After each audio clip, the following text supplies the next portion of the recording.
Next, I call upon Ms. Boris for the presentation on the title Itinerary of Snakebite Victims in Sub-Saharan Africa, a Review Analysis. Ms. Boris. Thank you so much, sir. Please share your screen. I can see your video now. Okay. Okay, thank you, sir. I will share my screen. Right. Yes, your voice is also audible. Please share your screen.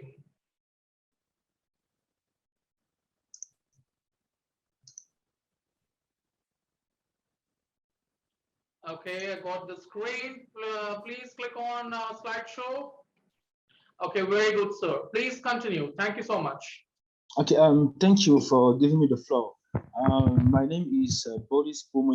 I'm from Cameroon, and me and a research team here in Cameroon, we are working on the identification of the itinerary of snakebite victims in sub-Saharan Africa, and it's a review analysis. So we will go through the slides. So as summary, we can say that snakebite is a global health issue, and it was classified in 2017 by WHO as in the list of neglected tropical diseases.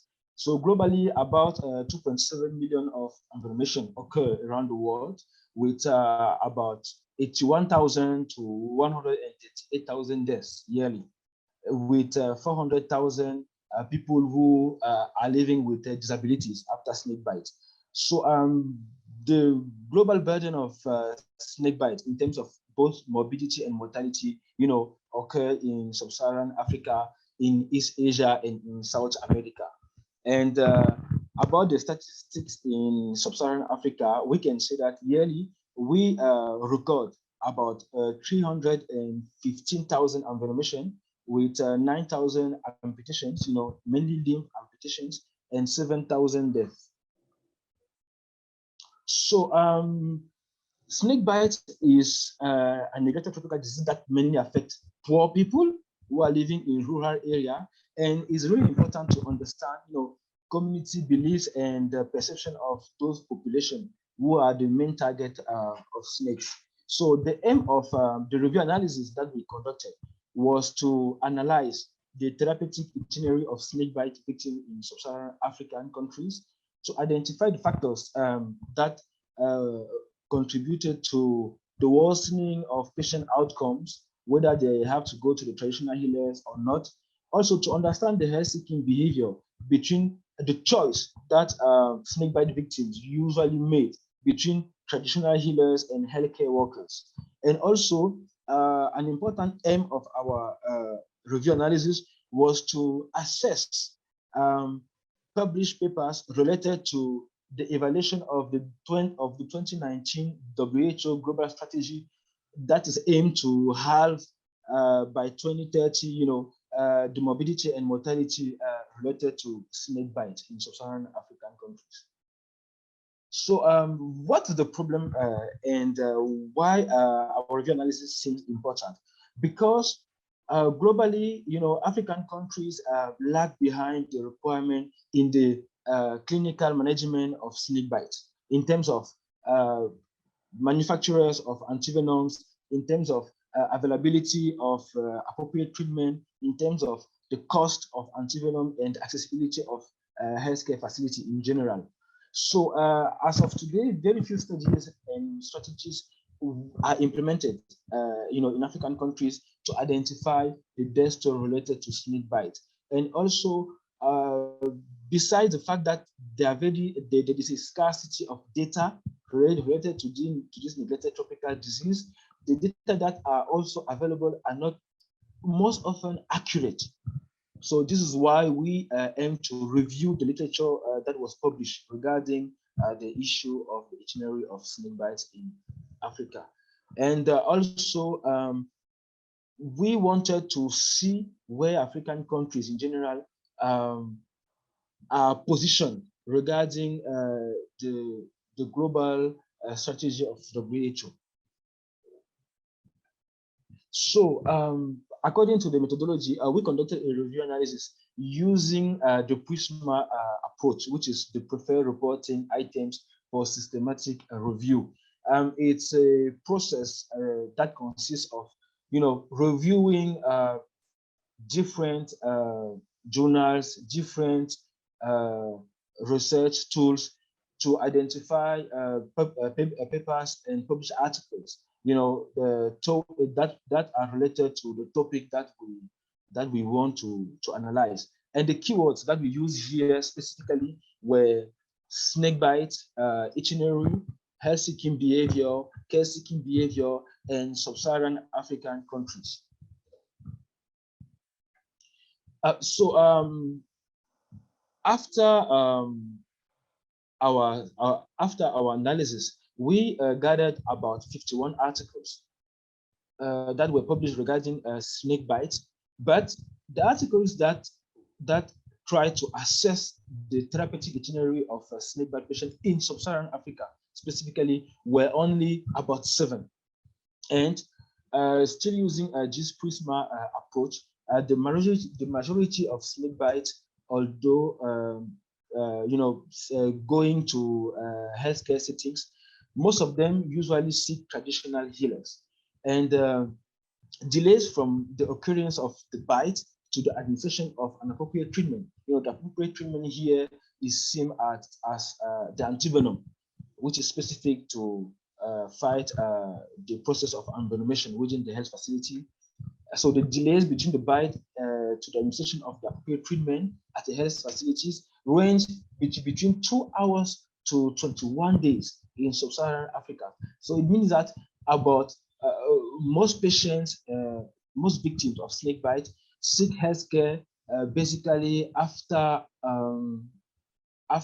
3 weeks on average. So we also we identify the determinant of the delays. Why people, seek healthcare very late? Why people in sub-Saharan Africa are living with disabilities? Was it possible to avoid those impediments to the young population? So they identified the determinant here were lack of transportation. So many patients usually rely on healthcare, on traditional healers because they do not have a means to go to a health facilities. Health facilities are located in a very remote place where the majority of the population cannot access. So we also have the long distance, to reach hospital, and the failure to perceive danger. It seems a bit strange, but in sub-Saharan African countries, because most papers were published in Nigeria, in Cameroon, in Ghana, and also in Burkina Faso. So sometimes it happens there that patients do not see the bite of a snake as a danger. They feel like they can handle it, and it's not a very urgent issue. So another determinant here was also the ignorance of patients and about the consequences. People do not see that when you are being bitten by a snake, you can develop, an hemorrhagic syndrome, a cytotoxic syndrome, or a neurotoxic syndrome that could lead to death. People do not perceive that because they are not aware of the consequences of the bite of a snake. So we also have a lack of community knowledge because it's not really reported that some community interventions were initiated to inform population about which step to take, after the people in the community is being bitten by a snake. So we also have the issue of trust in traditional remedies. In African countries, maybe like other countries in the world, people mostly rely on traditional medicine that is being initiated by their parents, by a person which is responsible and in charge of the family. So they do not see hospital or healthcare setting as the primary setting to take care and to handle the management of snake bites. So we also have the poverty and the cost of transportation. People are poor, and when we assess those people, we realize that many people do not seek medical care at the first time because they did not have enough money. They thought that if they need to go to the hospital, then the cost of treatment will be higher. And sometimes this could lead to impoverishment of the family as a whole. So I will also have the distance from the health facilities and the indirect cost of healthcare. This means that people do not go to health facilities because they know that if they go to health facility, the cost of antivenom is really expensive. And just by treating one member of the family, they will allow other members of the family not to have access to food, not to have access to education, not to have access to the basic and the primary needs that a family needs. So this is another determinant of the delay of seeking medical care. And we also have another important determinant, which is the low cost of treatment and the closeness of traditional healers. So usually the treatment of snakebite, when people go to traditional healers places, is much more lower than the cost that a healthcare facility need to provide care. And also traditional healers seems, in the papers that we review, they seem to be very close to the community. So people usually at the first time, they want to meet a traditional healer because it's somebody with whom they used to interact on a daily basis. So among the 51 articles, as we said, the conclusion is that the majority of victims usually meet traditional healers before seeking medical care from health facilities. So according to the assessment, because another objective that our study wanted to address was to assess where African countries are with the implementation of the 2019 WHO strategy to halve by 50% the burden in terms of morbidity and mortality from snakebite. And among the papers that we reviewed in sub-Saharan African countries, none of them, was focused on identifying or evaluating that strategy. And we just want to recall the fact that according to the WHO strategy, the period between 2019 and 2020 was the pilot phase where countries were supposed to conduct, advocacy meetings to inform and to aware stakeholders in different countries about the issue of snakebite as a negative tropical disease. And from 2021 then to 2023, where we are, is the scale-up phase, where specific intervention, such as the improvement of antivenoms, the improvement of health policy regarding snake bites and snakebite envenoming, and the community intervention and the manufacturers of antivenoms should be scaled up to improve the accessibility nationwide. So none of those studies that we review have assessed that strategy, which is, let's say, a key point in the fight of snakebite globally. So these are the references that we use with the papers that we reviewed. And in conclusion, we can say that the review analysis regarding the itinerary of snakebite and assessment of the WHO global strategy for fighting the NTDs that we conducted also reported that the therapeutic itinerary of snakebite victims and the factors that we identify contribute to the witness behavior in sub-Saharan African countries. And it was also reported that a very important proportion of victims, although they go to hospital, but they go to hospital settings with a huge delays that should be also addressed. So in conclusion, we think that regular educational and sensitization and preventive activities could help to reduce the witness burden of snakebite and snakebite envenoming. More research needs to be conducted in sub-Saharan Africa related to the subject. And we also need to implement appropriate community interventions to achieve the expected result. So basically the recommendation are to have more research, to have accurate data, because we have scarcity of published articles, and it's very difficult to assess the true burden, the real burden of snakebite in sub-Saharan African countries. So this is basically what we have to say regarding the review analysis that we conducted. Thank you. Thank you, Mr. Boris, for your wonderful presentation. Hi attendees, we have enabled a polling session for Mr. Boris for his presentation. If you have any queries on his presentation, kindly post your queries in QA option, where Mr. Boris can answer for that.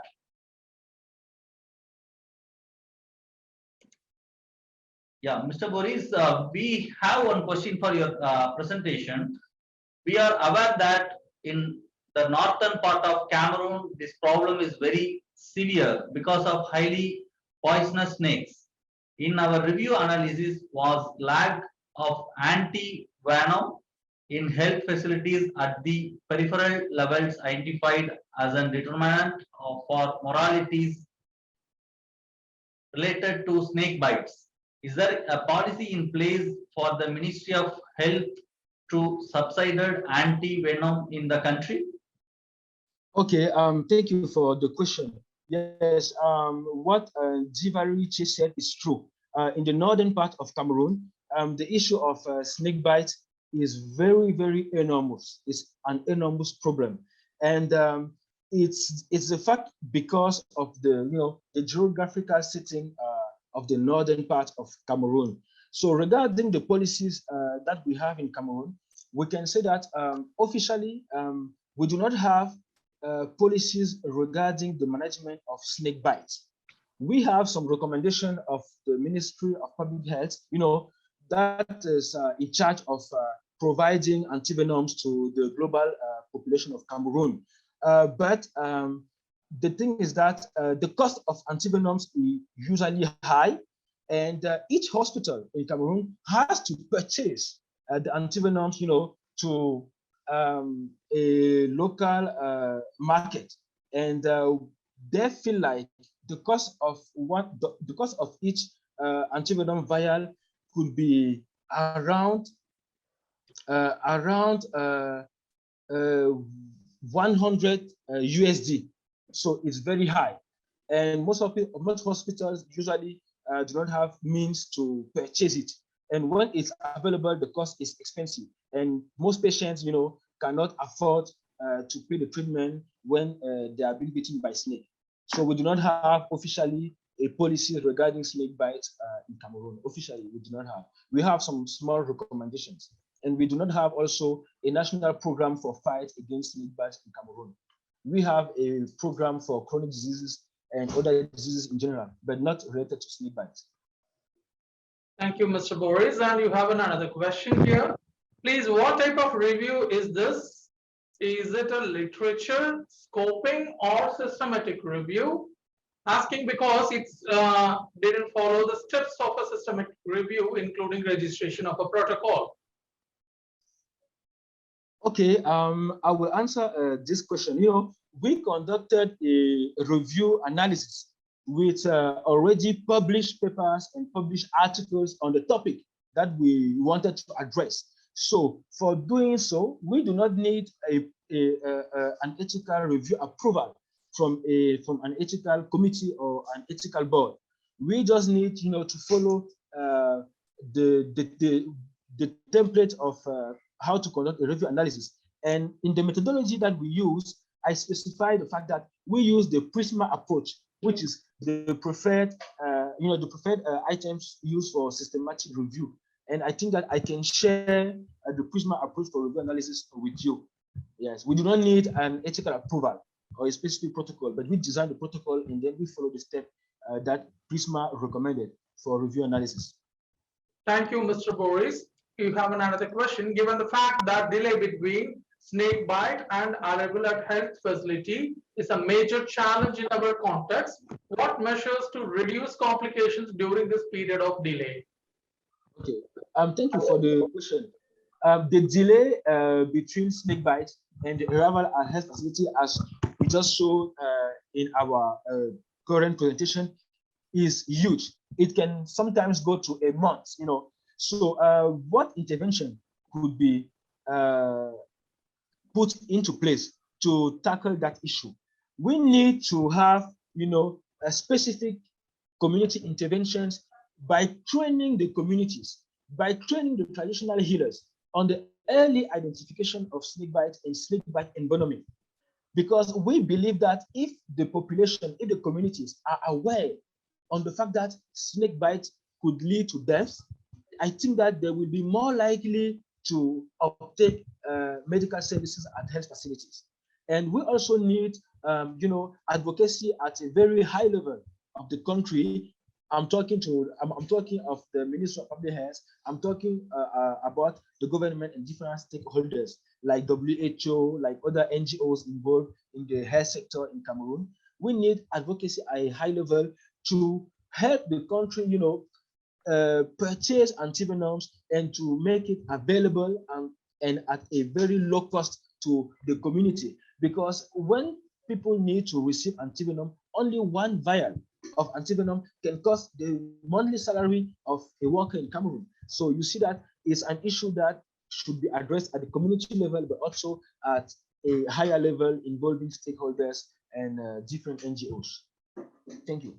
Okay, Mr. Boris, you have another question. Please clarify all the methods and inclusion criteria of the countries into the study. Sorry, I didn't get the question. Please clarify on the methods and inclusion criteria of the countries into the study. Okay, so using the Prisma approach, we search the different, you know, the different within different journals and different researches tools like Medlines, like EBSCO, like PubMed, like you know, I mean, just other search lines. We type the name of our topic. We use the keyword snakebite, itinerary of victims of snakebite. We use terms like health-seeking behavior of snakebite victims. And all those keywords were integrated in the searching tools. And then we downloaded the articles and the published papers. So now we had, at the beginning, we had about 100 papers published on the topic, but we had to scope down to see which papers was published in sub-Saharan Africa, because many articles were published in Europe, in Asia, in Brazil, in East Asia, but very few articles were published in sub-Saharan Africa regarding our topic. So this is how we scope down using the Prisma approach. We just follow the guidelines of the Prisma approach that was published in 2020. Thank you so much, Mr. Boris. You have another question. What can say regarding the manufacturing of anti-snake venom in Africa? Could you repeat again, please? What can say regarding the manufacturing of anti-snake venom in Africa? Okay, during our review analysis, we realized that the issues of manufacturers of antivenoms is really important and deep, because I think the only manufacturers that we have that produce antivenoms are somehow located in South Africa and maybe in 2 other countries, but in sub-Saharan Africa, there are no official manufacturers of antivenoms. And you know, this is a key issue that the WHO strategy published in 2029 wanted to address. We need to have local manufacturers, not in every sub-Saharan African countries, but let's say in Central Africa, we can have a manufacturers of antivenom, like a pool of enterprises that should produce it. This is another issue, because Africa, especially sub-Saharan African countries, need to import antivenoms, you know, elsewhere, and the cost of purchase is high, and also the transportation cost is also high, and it comes and it's been added to the issue of antivenoms. So I see another question regarding the involvement of traditional healers. I mean, you know, this is a very key point, I think that in Africa, we don't need to take traditional healers away of the management of snakebite, because they are the first people that snakebite victim encounters on their pathways. So we need to train traditional healers. We need to provide them with clinical knowledge and skills so that they can recognize that, okay, now I'm dealing with an envenomation snakebite, or I'm dealing with a non-envenomated snakebite. And normally, we need to motivate traditional healers to early refer snakebite victim to hospital or to health facilities. I think that what you are saying is true. We need to get them involved.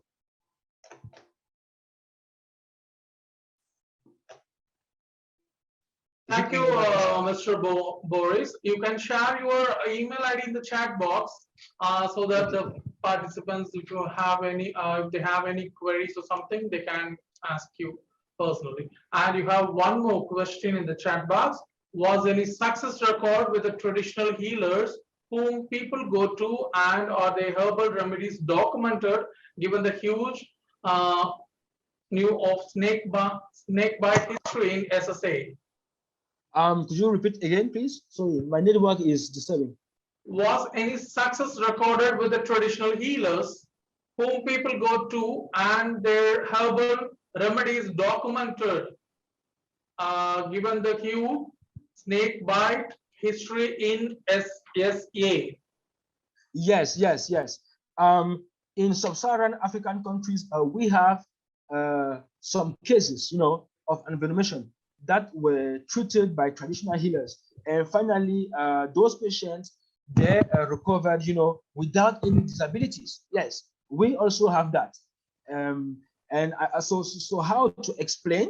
I think that traditional healers, they also have their traditional treatment, maybe that work, but I think that we need to conduct more research to understand what kind of product, what kind of plant they are using.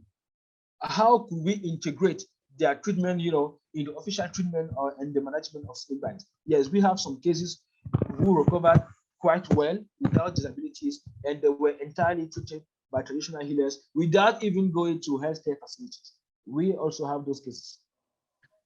Thank you so much, Mr. Boris, for your time and all. And it's a nice presentation. Please unshare your screen and be as a participant over there.